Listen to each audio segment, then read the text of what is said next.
Welcome to Phil and Ted's Sexy Boomer Show. I'm Ted Bonnet. I'm Phil Proctor. I'm not really a boomer, but I play one on the radio. And we have a very interesting guest today, Rob Lewine, Phyllis Katz's husband. Phyllis was on the show just recently, and Rob is a very, very interesting, multi-talented fellow. And I happen to have a special connection with him because we went to Alan Stevenson School in New York together, kind of together. And did we go to Riverdale also? Did you go to Riverdale? We went to Riverdale separately. Separately? Yeah. Okay. On account of you. I think you were gone before I arrived. Yes, I was gone, man. So we're going to talk about music, and we're going to talk about photography, and we're going to talk about comedy. And it's an interesting trend. These are really radio-friendly guests. Last week was a magician. Yeah. Today we have a photographer. Right. Next week I think we have a mime. So we're covering all our bases. Well, we have to. We need to be distracted. Next week we're going to have an early Thanksgiving dinner show. Oh, good. You and I are going to have Thanksgiving. And I've invited a very good friend of mine who is Native American. He is a Lakota. Is he going to headman? Is he going to be on the show with what, smoke signals or? How I thought what more appropriate thing for us to have a Thanksgiving dinner with an Indian. Listen, does he have a reservation? Ha ha! Thank you. You're here all week. Well, at least all hour. Try the turkey leg. But David Swallow Jr., who's fairly well known, and he's a dear old friend, and he's going to join us to talk turkey about what's going on these days. But today we have Rob Lewine. Rob, how are you? I'm well, thank you. You have such an interesting background. You are a professional photographer with quite a history behind you. Yeah. And a musician as well. I mean, you were one of the original members of Little Feat. I was. Wow. Yeah. Did you have to audition with Of course. Yeah. Was it shoe size? I mean, how did you get into the group? That's a good question. I think, Richie Hayward, the drummer, whom I knew previously, brought me into the band, which was just forming, really, at that time. Mm-hmm. Prior to that, I'd asked Richie to join a band that I was already in, a band which had a contract with Columbia, as the Firesign Theater did. Yeah. And was moving through a personnel change, and it didn't work out. Not that Richie wasn't one of the greatest drummers ever. He was. But he returned the favor a year or so later by asking me to come into this band, which was Little Feat. And you play the bass. I'm a bass player. Right. Yeah. So you left Little Feat to go to this band that had a contract. That's true. That's another band. Yeah, the first band that I've mentioned is the Illinois Speed Press. We were on Columbia Records. And the Firesign Theater wrote liner notes for you. Indeed. Another bizarre connection. And still, Phil and I did actually not know one another. Wow. Not yet. And we'd been to school together. Yeah. But, the whole trajectory. 5-year gap. Yeah, the whole trajectory. I was thinking about it. When I first laid eyes on Phil Proctor, that I remember, I was 8 and Phil was perhaps 12. We were at the same private school in Manhattan, and I watched him perform with 2 other kids on stage, and you were doing Gaudiama Signature. You were doing something in Greek togas that involved song. Roman togas. Okay. And I looked at him and I said, that's a really interesting older guy. 12-year-old. Yes. Yeah. But actually, we didn't become friends until decades later. Yeah, it's true. Yeah. So you're weird. And it was through Phyllis, actually, because you and Phyllis Katz, my wife, knew one another. Through the Groundlings. And the Firesign Theater, which performed with the Groundlings at that time, the Phil Hartman years, Kip King years, and the Phyllis Katz years, which covers the whole history of the Groundlings, basically, right? And we did some charity performances on that wonderful stage. And Phyllis was a guest on our show just recently, and you can hear her talk about the Groundlings and that whole fascinating history on her episode, which you can find on our website, sexyboomershow.com. Right. So you were a New Yorker. Correct. And you got into music. And your dad was in the business, My wasn't dad was a a television executive. He was the exec in charge of programming at each of the networks, ABC, then NBC, then CBS, and after that, Warner Brothers. He was a big deal. Mackerel. One of the founders of the Academy, twice its president. It was him, and then it was Walter Cronkite, and then it was my dad again. What's your dad's name? Robert F. Lewine. Robert F. Lewine. This is back when news departments at the networks told the news. were separated from entertainment. Separate entity. And were determined to be a loss leader. It was part of the licensing commitment. In return for getting a free ride on public airwaves, you had a news and public affairs commitment. And so the news was off limits to marketeers and influence peddling. It was really a public service, and that's why I think Walter Headcold. Walter Headcold is how you translate Cronkite. Oh, okay. Walter Headcold. Oh. Are you following that, Rob? At a distance. Okay. Yeah. So how did you avoid the draft? I was a draft dodger. I didn't take classes, but I knew that I did not want to go in. I was not only fiercely opposed to the war, but terrified of now we're talking part about of Vietnam. Yeah, Vietnam, right. Yeah. And one war is the same as another. So I arranged to flunk a whole bunch of physicals. And one of the most memorable moments for me, I was at UCLA Film School at the time. I would prepare for the draft events. What were they called? Inductions? Yeah, I forget. induction centers. Yeah, right. So I would stop eating 3 or 4, 5 days before the event. I would stop sleeping 2 days before the event, and prior to that, I'd stopped shaving maybe 7 or 8 days before. I wanted to make myself semi-psychotic. Right. It wasn't a hard thing to pull off given who I actually am. Right. And so I had myself into this state of mind on this particular occasion. The induction center was on Wilshire Boulevard. I would also make myself late. Yeah. And I wasn't late enough to suit my purposes on that occasion, so I walked around the block. And when I came back, friends of mine from UCLA were shooting a documentary on the steps, and it shattered my alienation. Oh, right. So it's like all my prep just went down the toilet, and I went in. Another thing that I did was to not wear underpants. So that or socks, so that when you were ordered to strip down to your underwear and your socks, I couldn't. So I was the only guy wearing jeans and shoes. And I did my best impression of a psychotic version of myself, and somehow succeeded in not getting drafted. Psychological deferments. Wow. Yeah. Now, did that haunt you in No. job applications? I've never had a job. Oh, well, that helped. Yeah. Well, yeah, you had a job. I've had a ton of jobs as a freelancer, but I was never as a freelancer employed. Yeah. Mm-hmm. Well, no, I guess I never. Wait, I take it back. I was a pool boy at the Beverly Hills Hotel. Oh. But that was long before the war. Did you wear underwear then, or did you? Didn't have to. No, you bathing didn't. suit. That's right. Yeah, Good. Okay. Because you had to jump into the pool and pull people out who'd had too much to drink. What did you first make your living at? Music or photography? Music. Okay.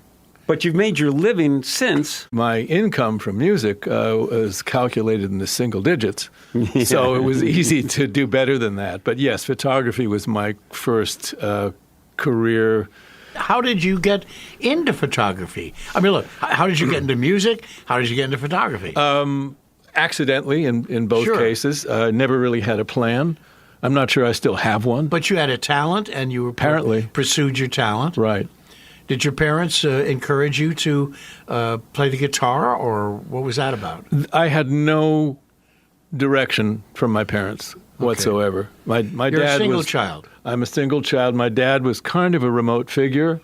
I was very close to my mother. You had to reach him by using a remote. I couldn't. Click, click. There were no Hey, remotes. Dad, click, click.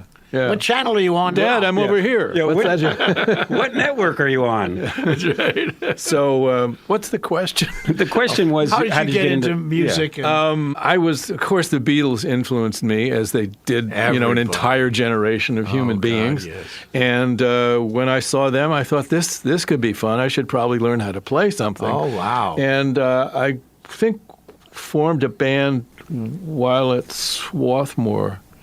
But that was a jug band. No, at UCLA, I formed a band which I was drinking and playing, which had me as the singer, which was a mistake. And I'd helped. I'd lent a guy, another student, $50 to buy a bass. Turned out he couldn't play at all. Wow! And he couldn't pay back the $50. So I got the bass, repoed it. and there's the origin story. Wow! When you were at UCLA, were you studying cinematography? Yes, All right, so as a film student. Is that how you became a cinematographer for The Doors? I would have to say yes, but not because of my cinematography. Jim Morrison and Ray Manzarek had been at UCLA Film and had just left. So they were kind of still on the periphery of events there. And I had a friend who was very close to both of them. So they opened the doors for you. In effect. and I wound up being part of their film crew in the later stages. Wow. What was that like? It was a job. Made a little bit more interesting by traveling with them a bit and being on stage with them at the Hollywood Bowl, especially. I was on my knees loading an Ariflex magazine when Jim, whom I was around a lot, walked in with Mick Jagger, and it was just the three of us in a room, and I was, kind of overwhelmed. Yeah. What was Jim Morrison like? I mean, day-to-day? Sadly, at the point at which I got to be around him a lot, he was drifting already and not really present. Now, you're talking about the lead singer of The Doors, when you say drifting, what do you mean? Well, he had Drugs, addiction issues, and it was drugs and it was booze, and he was drifting. And his dad was an admiral, wasn't he? Was he? Yeah, he was a big brass in the Navy, which I always wondered about that dynamic. Yeah. His son was afloat, I guess. But sometimes you went on to be a photographer, and your work's been featured in everything from National Geographic World, NEWSWEEK, Rolling Stone, Time, at the LA Times. You've worked for all the major studios and TV studios and networks, I should say. How did you get into that? Let me think about this. Yeah, you better. After I got out of rock and roll, I needed to do something, and I sought work as a cinematographer. And one of the places I went to was the Encyclopedia Britannica West Coast Film Unit, which existed to produce classroom materials. And they said, we've got all the cinematographers we need. Do you know how to make film strips? I said, sure. And I asked myself, what are they? Yeah. It was like early PowerPoints. Yeah, right? it's a very primitive form of audiovisual product for the classroom. So it involves pictures and it involves text, and you put all these things together. I pitched a project to them on the American desert, which I wanted to hang out in, frankly. That was my motivation. And they took it. So it was a series of 6 little stories about deserts. And I did the research and I did the writing. And then I went out into the deserts for 2 months, sleeping on the ground the entire way, and photographed much of the American West. And that turned out really well. And they asked me to do contract work. So I did that for as long as I could take it. And then at the end of that experience, which was probably 4 to 5 years, I flipped a coin. Either it was a real coin or it was a virtual coin. I cannot remember. One side was writer, and the other was photographer, and it landed photographer. Really? And off I went. Sounds like a short story. Very short. Were you in the desert with a horse with no name, or did you concentrate on iguanas? Or? I did, but I cannot reveal the name of the horse. Oh, okay. All right. Yeah.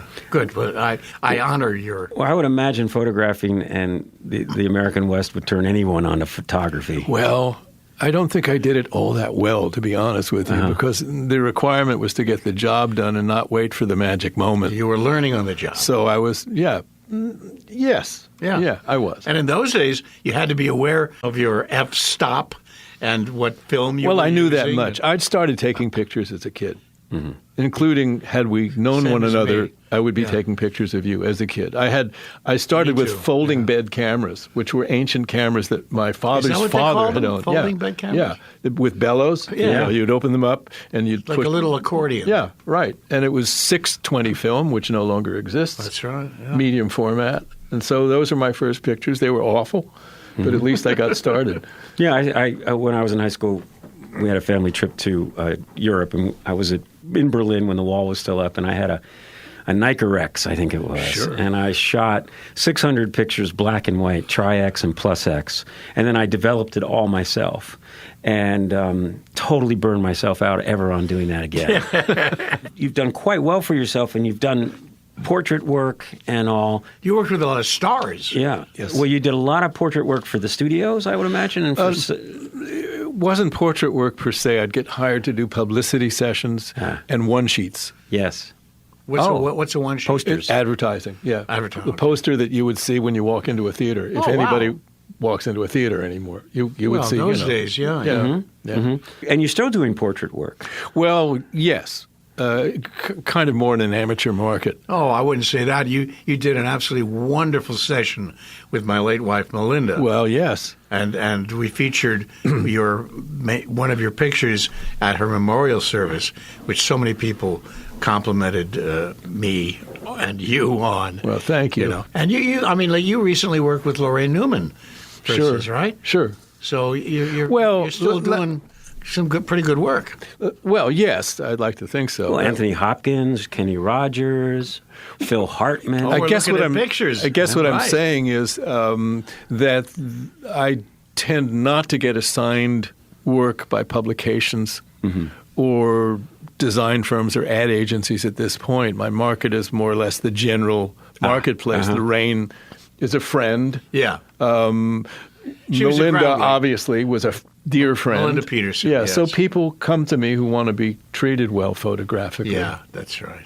I looked at a lot of your headshots and stuff, and we're looking at them on the screen here. They're beautiful. Your beautiful work, and it's one after another on your website, which is LewinePhoto, PHOTO.com. And I see that when you on the portraits, you really capture personality. Well, you really use a very strong, almost like soft key light, and to just make that face radiate. Depends. Yeah. So somebody walks in. Maybe you have a story about a particular person that you photographed. How do you look at it as a photographer or an artist in terms of bringing out the best features in somebody? How does someone, if they want to take a portrait, how do you get a great portrait? Well, it's a great question. And thank you for that. And I would say it's not really about lighting. Lighting becomes a part of the toolkit, but what you really want to do, at least as the kind of photographer I am, is bring out the essence of that person. Right. So in a way you are directing people, but you're not really giving directions. It's an engagement. So if I want to photograph you and have you show me the best of what you've got to give, a relationship is already underway when we meet. It's an organic process. I don't really have a technique in that sense. It's engagement. So like it's psychological as much as anything. Yes. I mean, because I'm very comfortable behind the camera, not so much in front of one. Me too. And I freeze up. I can feel my muscles tightening up. I'm sure that's not uncommon. So the question is, how do you get people to relax and let their if you will, their spirit come out? Well, great question again, and I would say I don't comment on what's not working. That's counterproductive. So I just try to elicit a performance. A story that I sometimes tell is based on having taken some improv classes at the Groundlings in the beginning, just after Phyllis Katz and I met, and I did it for fun. And I was studying with a woman named Cynthia Seghetti, who was a presence as an improviser and as a teacher. On one occasion, I had to fly to Texas the next day for Us Weekly and photograph a guy who had as an alter ego, he was a film critic in this character who reviewed drive-in movies. It's kind of a funny premise. And he had a character, and he dressed up as this character, and he had a car tricked out like a frontier version of a Cadillac that a guy like that might drive. And we went to this abandoned drive-in somewhere in Texas. Sounds like Joe Bob Briggs. It is Joe Bob Briggs. Oh, really? Wow. And a lovely guy, but he, for all of his humor, which was literary, he wasn't really giving me the character. And I thought, I'm screwed. This is going to be a failed shoot. And it's dark. I'm in Texas, and I think, wait a second, what have I been studying? Improv.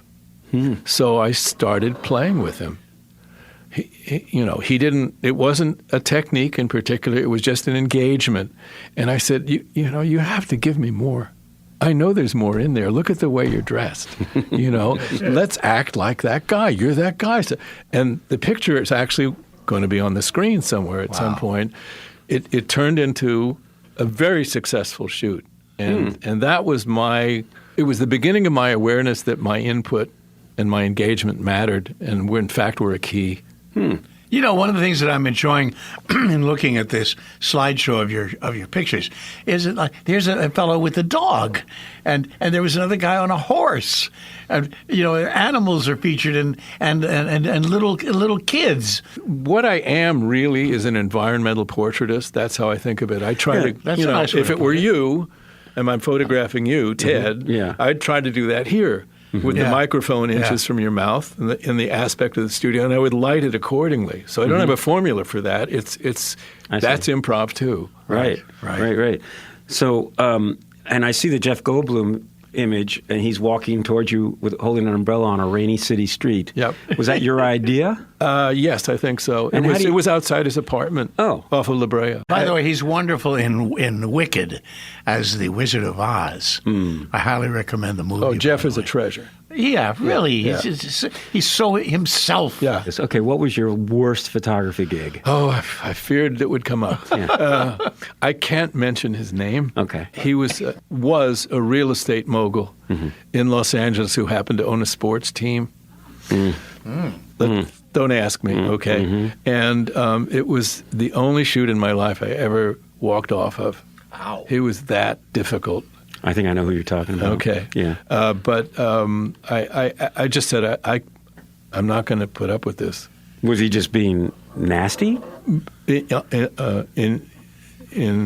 cap letters. Yes, Really? Cap letters nasty. Being nasty to the photographer who's trying to flatter him. Doesn't make a lot of sense. No. But there it is. So I walked off. This was in a building in Beverly Hills. His publicist came after me crying. Literally crying and saying, please, please, please, you have to stay. And I said, I don't want to. I called the art director of the magazine from the parking garage and said, I'm not doing this one. It's, Wow. never been in this position before, but I'm just not going to go back for that. And he said, please. And he said, we guarantee you the cover. If we get someone else and send it back, that person is going to get chewed up too.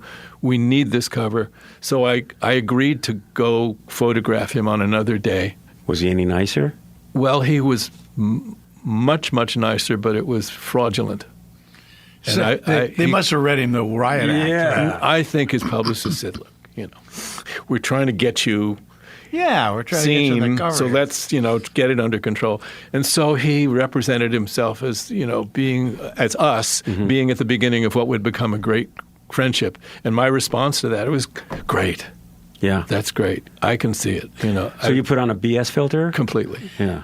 Otherwise, it was a very negative experience. Yeah. And I got a great cover out of it. I went after him much more aggressively than I had with John Bloom, who was Joe Bob Briggs. What's some of the tricks in your toolkit to get somebody to relax?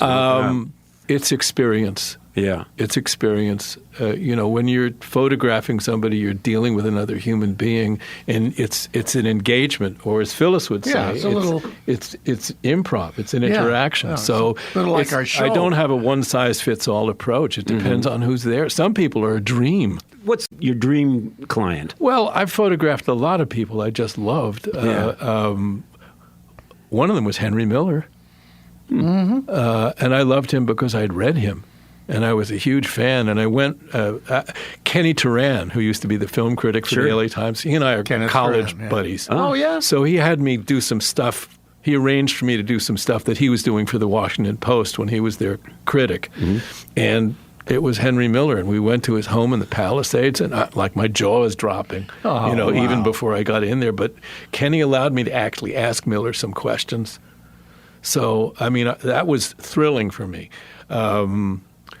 In terms of people I liked, whom I photographed. There have been a lot of them. Jack Lemmon, for example, was one. Ted Danson, Julie Andrews. I'm talking about people who are, famous and also gracious beyond belief. Jack Lemmon was my mentor. I loved his acting style. I loved his approach. I always saw a lot of similarities of Jack Lemmon in your work. It has been pointed out by critics as well. So, and I knew Henry Miller, by the way, too. Did you? Yeah, socially. Really? Very nice man. I was the same way. I was awestruck. Could you tell us something? I'd love to hear it. No, it was at a time in the 70s when Firesign Theater was kind of cultural heroes, and everybody was hanging out together. It was a very bohemian atmosphere. And I'd go to a party somewhere, and there'd be Glenn Miller, and there'd be Henry Miller, and there'd be, Willie Shoemaker. I mean, just the strangest variety of people all hanging out together, and then David Crosby, and that was the atmosphere, and we took it for granted. Absolutely. That was the 60s. The 60s. And we the 70s. Just 60s and 70s. We took it for granted that we all deserved to be together and rub shoulders and have fun together, get stoned together, and that was the circumstances under which I met him. So we had regular conversations, about life and stuff. Yeah. I mean, that was 60 years ago. Were there just that? It was a smaller community back then. 100%. And it wasn't. What is the word? It wasn't venal. And nobody was trying to sell more records than anybody else because the whole industry was just beginning. And everybody felt kind of a family feeling, but also kind of honored that we knew we were in at the beginning of something great. Mm-hmm. And we felt privileged to be there, and we were grateful for it. It was almost an expansion at that point. Went from top 40 to FM, from short to long form playing. Things relaxed. Hollywood, the new Hollywood was being discovered and defined. And there's a lot of studio work, which is very personal. Right? You know that. Studio work is very personal, and it was liberating because you really were in your own bubble and able to experiment and create. And that was, I think, one of the things that made it so much fun for us all at the time. And we grew creatively because of it. Now, I noticed that most of your pictures are in black and white. Now, do you prefer that, feeling? There's a color one right there. Or where do you make that distinction to go black and white or color? Well, if you're being assigned in the film era, you would be told, and generally it was color. Almost always. Mm-hmm. I did some work for Andy Warhol's Interview. Mm-hmm. That was the black and white publication. So I see. Okay. Those decisions were made, not by me. That's right. It was like on newsprint, wasn't it? Sure. Okay, so now in this day and age, everybody has a pretty damn good camera in their pocket. Right. And we're in the age of selfies. Right. Where does that leave what you do? Yeah. It makes me harder to be seen because most people can take a pretty decent picture. Mm-hmm. Selfies, I don't have love for selfies because there's no interaction. Mm-hmm. So I don't see. I mean, if you're an accomplished performer, you can put on a performance for yourself. True, but most people cannot. It's kind of a cultural thing too.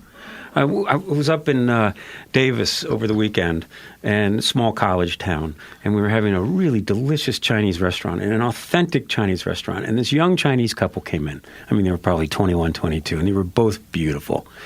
And they literally set up what looked like an SLR on a mini tripod. What's an SLR? A single lens reflex camera, more of a real camera. Professional camera.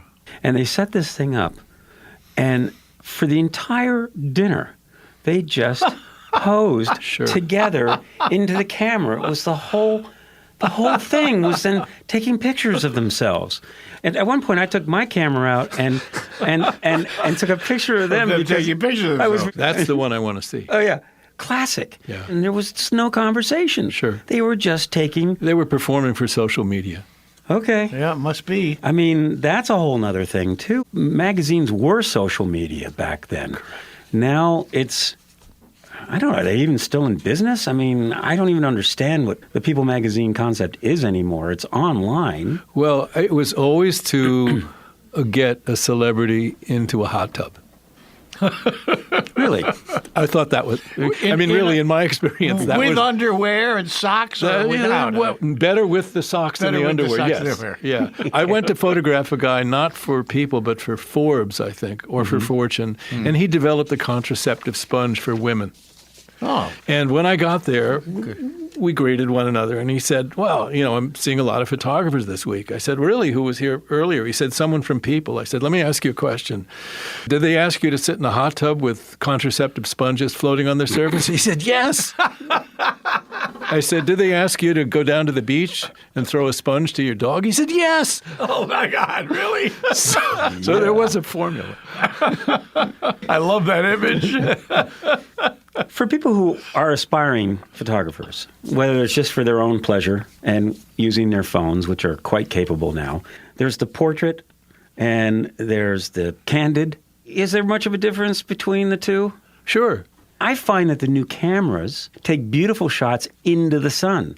Global warming. Yes. My global comment is Yes. you should know the rules in order to break them. So you should know what happens when you shoot into the sun. Okay. Well said. Okay? And if you want to do that, great. If you want to avoid it, avoid it. Yeah. Okay. So it's a learning process. And I learned kind of on my feet. I did not go to photo school. So my general advice is take pictures. A lot of Yes, pictures. that's A lot of right. pictures. I mean, there's no cost involved. Yes, Remember, it used to right. be Absolutely. a 20 or 36 image roll. Right. You'd be so excited. You get your film back, and I was like, pfft, Yeah, right. Okay. there's Oh, one me thing. too. Yeah. Oh, yes. for $25. Sure. Both of my uncles were professional photographers. I didn't know. Back in Indiana. I was, from a very early age, I was encouraged to take a brownie, and look down into it and click pictures.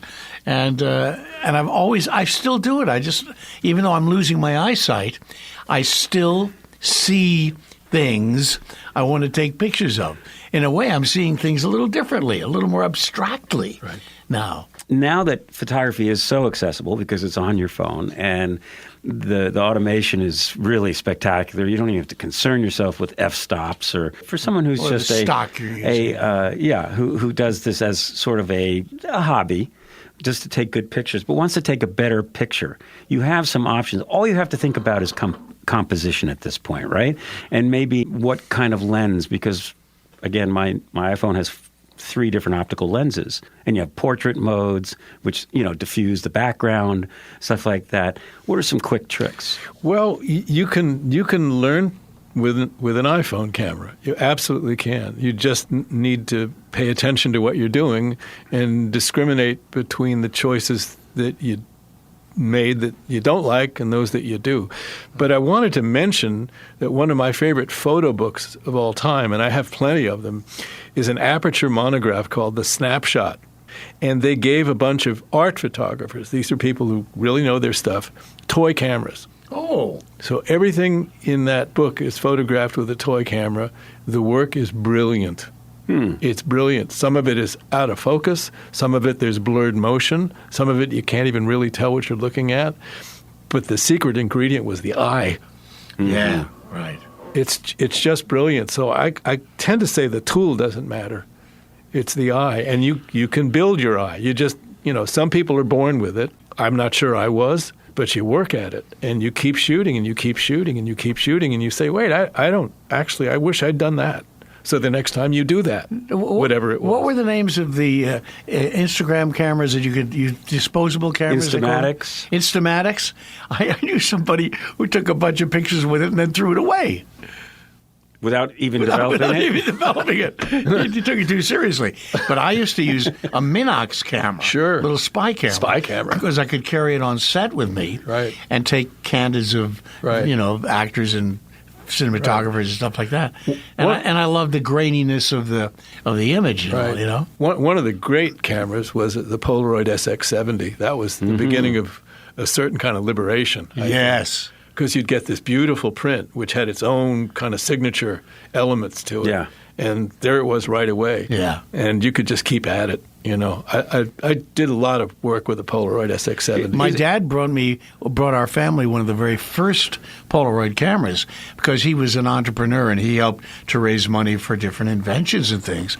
And that was one of the inventions that he brought in. And then I found pornographic pictures of my parents a little later. That was a growth experience for me. Yeah. Dad! Ouch. God. I still have my Nikon F all brass body. Yeah. Is there any value to these old cameras? Sure. Why not? What do you mean value? I mean, Well, I mean- You mean is it pictures that still you take? useful? Is it still a useful tool? It's like talking about in cinematography, digital red cams versus an Arri 35 millimeter. Resolution wise, it's getting pretty close, isn't it? We're way beyond where we need to be in terms of capturing a decent image. I think it's like a blind corridor that we go down saying, well, the Canon, Mark IV is, how does that compare to the Nikon, whatever the Nikon? Red versus blue. It doesn't really matter. It really doesn't matter. We're getting so deep into the weeds with control. I mean, a camera is now a computer to which you attach a lens. The Canons that I use, SLRs, they have like 4,000 different functions. I need 7 or 8. Woo. Yeah. So the thing is, it kind of gets in the way sometimes. They're miraculous machines, no disrespect, but I think the tool doesn't matter so much. Well, I remember in the early digital days, the resolution was far greater on film, obviously, by magnitudes. It's like 32K, 35 millimeter film as opposed to what is now 4K, 8K. And the difference in that film was chemical.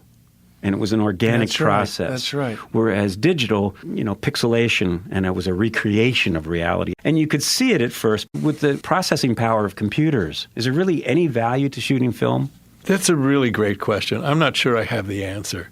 The fact is you can shoot digitally and kind of make it look like film, but most people don't know the difference. Most people just look at the image. Yeah. And sometimes they just look at the subject of the image. So you can show someone like a really elaborate picture and they'll say, oh, it's Jeff Bridges.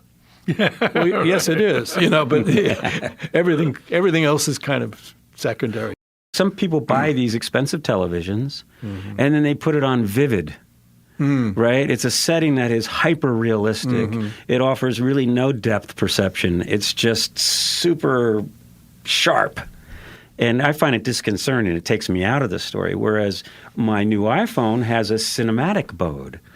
And that sort of adds a sheen to it that feels a little more story-like, a little more professional, more filmic feeling. So, my God, I mean, there's just no excuse anymore, is there, for getting whatever effect you want.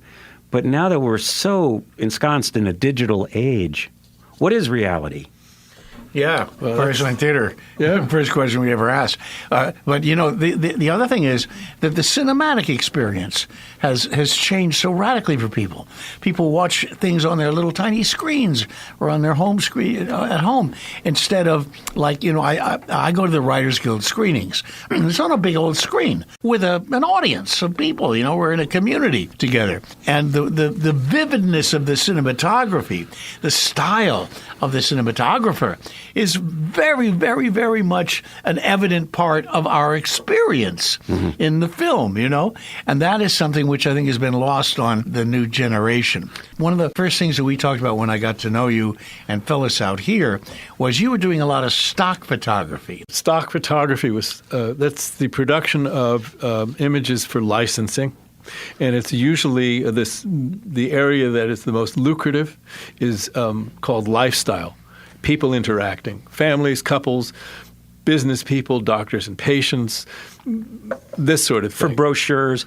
Whatever. And late night television billboards. gags, Could be billboards. Yeah. I've been on billboards. It is something I did not want to get into. I got asked a lot, and I thought, I don't understand the concept of paying to shoot. I understand being paid, I didn't understand paying. Stock photography is self-funded. I got into it in a very big way. I became a production company. I shot probably 600 stock sessions. I had a big studio on La Brea, 4,400 square feet. Wow. We built sets. I hired the best actors and models I could get. I had a crew of 5 or 6 people. Wow. On one occasion, I rented the Warner Brothers Ranch for a weekend and had 30 models, and we moved from house front to house front. It's very systematic. It's very strategic, and the point is to produce something sellable. And I prospered mightily, and I learned a lot because you don't light a classroom the way you might light, a romantic couple at a table. Right. And that was the alternative. That was the replacement for the assignment work that was drying up. Well, what now, though, with AI? I mean, you can It's generate dead. images. Stock photography is dead. Yeah. So what's someone who wants to be a photographer now going to do? That's a great question. Because with AI, I mean, you can pretty much create, you can type in some text and an image will create. All I can say is whatever it is does not have a soul. Good point. Because what you're doing is capturing... You've just said something into a computer. Yeah. And it spit it out. Right. So as opposed And to, who owns it, by the way? As opposed to you, where you're sort of transacting emotion. Yeah. And I'm also Captured. photographing real people in real situations, as opposed to let's have a fantasy. Yeah. That's what AI is. AI, any image. Any image. Having said that, and I'll say this briefly, I've created one AI image, and it was to illustrate something that I was writing about in the blog on my site, LewinePhoto.com. I wanted a picture of a self-involved photographer. It produced a brilliant image. I can't describe it, but I mean, it captured it beautifully. It was just a fraudulent, dressed up fop. It was wonderful. New tools. With all the loss of these past industries, the future is probably more interesting than ever. I hope it's in a good way. Just different. Yeah. Very different. Well, Rob Lewine, thank you so much for coming in and shedding some light on your... Yeah, and by the way, you told us at lunch that the very first word you ever uttered as a little baby was light. It's true. So, wow. Yeah. How prophetic is that? Yeah. Thank you so much. Oh, it's been a pleasure.